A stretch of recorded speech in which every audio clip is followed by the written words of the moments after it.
How you guys doing today? It's Anthony Ganji. Welcome to another episode of Tier Talk. Hey guys, I want to quickly go over Bryan Kohlberger's crime scene surveillance footage. I don't have the footage or don't have the capability of putting the footage in this video, so please, if you guys get a chance, please check out the footage if you haven't seen it already. It's very important to what I'm going to discuss. But I want to talk about the pressure of time and how it shattered his control. I think that's a very key factor. So I got some notes here that I want to read off, and this is just my breakdown of what I saw in the video last night. As you can tell, I'm not in my normal location, so I'm not able to put the videos in. So please, if you guys get a chance, please check out the video if you haven't seen it already, and I will be here when you return. But with that said, I did title Bryan Kohlberger's crime scene surveillance, how the pressure of time shattered his control, because I believe time matters in what happened that night and how he may have went from control to being impulsive. And I saw that in a few areas. So I'm just going to read off some of my notes that I took, and would love your thoughts on this. I think this was a great suggestion that came my way. Video footage is new, so I thought I'd give it a shot. So recently released surveillance footage showing Bryan Kohlberger's white Hyundai Elantra, circling the King Road neighborhood on the night of the University of Idaho murders offers a chilling look into the mindset and decision-making of Bryan Kohlberger.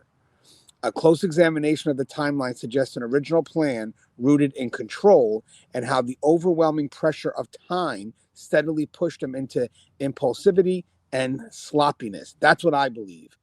The importance of time in his plan. So Kohlberger's first appearance on surveillance is at approximately 3:30 a.m. Now, this is not an arbitrary choice. It was a window when most people are asleep, traffic is light, and outside interference is unlikely. For someone who seemed to value precision and control, it was the perfect hour to operate unnoticed. But control had an expiration date or time. From the moment he arrived, an invisible clock began ticking in his mind. This is my opinion. The longer he lingered, the greater the risk of being seen, interrupted, or caught. While the footage itself doesn't show movement in the house, investigative reports confirm there was still activity. A DoorDash order had been delivered, and the driver, I believe her name is Molly, is visible on the video. This was the first disruption to his carefully chosen window, introducing a critical variable: time pressure. Remember, guys, this person, from what I get, is a very controlled individual. He's all about power and control. So in this case here, he's got what his mind would have been the perfect time. Let's do it at 3:30. I want to do this today. Let's do it at 3:30 a.m. Let's get it moving. But now he has obstacles. He has things in his way. So that's why he's constantly, in my mind, circling around the block, because he's thinking, should I still go through with it? So now you got the pressure of time, and then you got the fact that there's obstacles. There's still some movement in the house. So circling and waiting, the K-turn decision. I took that part as when he makes the decision to go in, when he sacrifices the other obstacles that are happening in the house, like the movement, possibly someone eating, and then decides, you know what, time, I want to get this done today.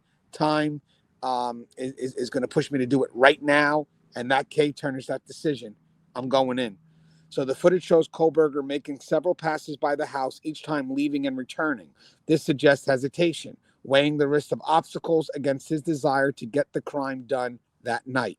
But with every pass, the pressure of time grew heavier. The idea of postponing may have been intolerable to him. This was the night he had chosen, and in his mind, it had to happen now. So on his final pass, he performs a K-turn near the house. This appears to be the moment he decides to go through with it, obstacles or not. Here, his control begins to slip, not because he lacked a plan, but because time was no longer on his side. That ticking clock forced a shift from careful planning to urgent action.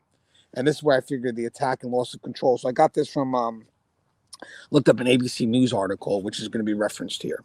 According to investigators, Kohlberger went directly to his intended targets, Maddie Mogen and Kaylee Gonsalves, both in the same bed, possibly an unexpected complication.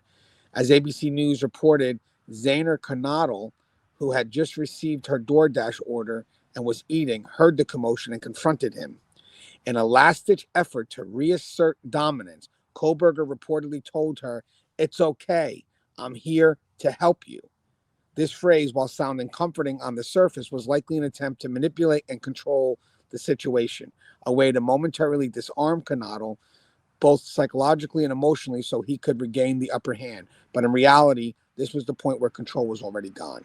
Her unexpected appearance, resistance, and the ticking clock meant his actions were no longer guided by a calm, calculated plan, but by reaction and urgency. Yes, that time, that ticking clock matters.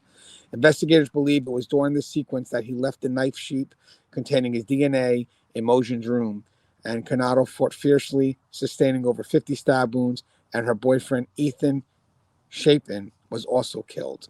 I want to talk about the exit. Time pressure at full force.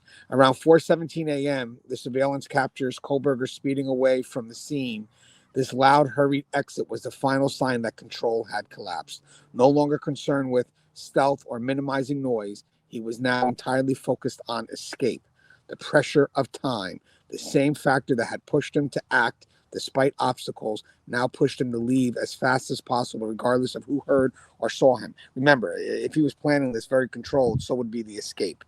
It would be just as quiet as him entering. But obviously, there's a couple of things that show that it wasn't as controlled. That's him circling the block multiple times, because you figured if it was controlled, he'd only probably want to do that once and low key. And then the escape, the noise he made on the escape, that was not controlled. That was impulsive. This wasn't supposed to happen. I got to get the hell out of here. It's possible in that moment he knew his plan had failed. He may have realized he'd been seen, left evidence behind, and that capture would be inevitable.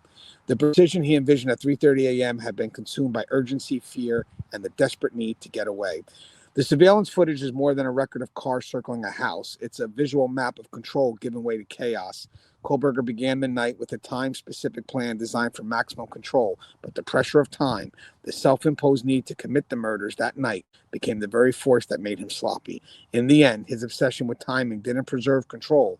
It destroyed it, leaving behind the mistakes that would ultimately lead to his arrest. And I think ultimately that's why he left the other young lady, the witness, alive.